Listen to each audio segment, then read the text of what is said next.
Hey guys, here's part 2 of 10-6 notes.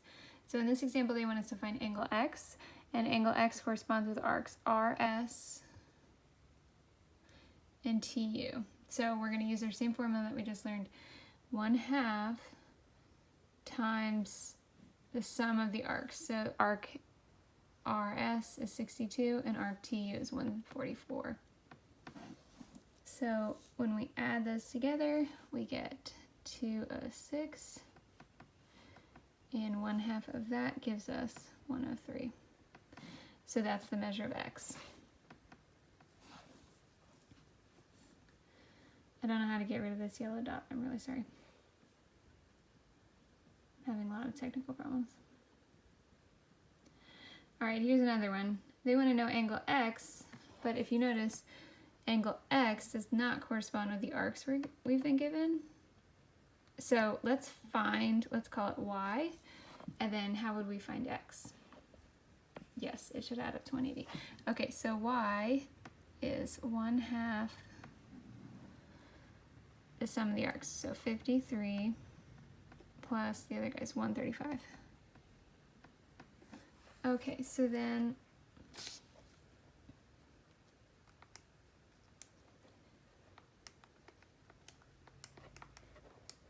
$188 divided by 2 or times 1/2, this ends up being 94. And so if this guy's 94, we need to find its supplement, adds up to 180, and we can subtract. X is 180 minus 94, which is 86. Okay.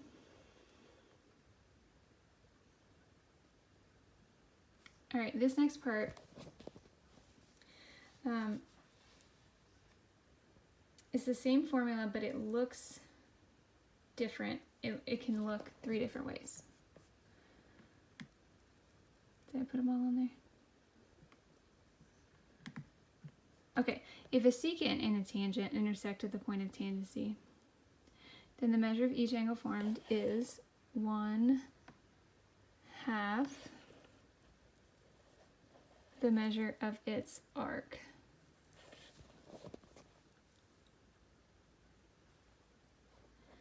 Okay, so for this picture, measure of angle 1 goes with its arc right here. This is the arc A, B, and it looks confusing, but C is this point right there. So measure of angle 1 is 1/2 the measure of ABC, that whole arc. And I'm sorry, I was thinking this is the one later. There are not 3 different pictures. It's just this one picture for this theorem. I was a step ahead of myself. Okay, and then this guy over here is the measure of angle 2. This angle is 1/2 the measure of arc AC.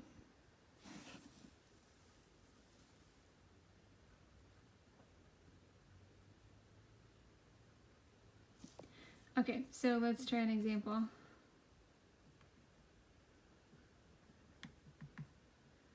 Okay, so this guy right here, if we wanted to find measure of arc DB, which probably that should have a 3rd letter because it looks like a major arc, but it's just going to be, well, let's see.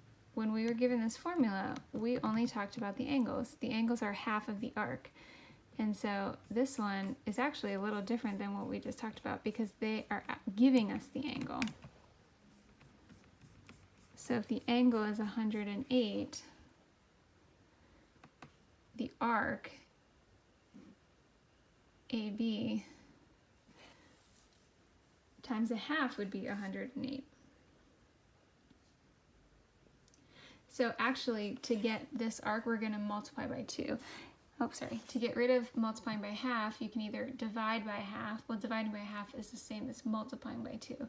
So you can either divide by 1/2 or multiply by 2. So when you're going angle to arc, you multiply by 2. So that gives us 216.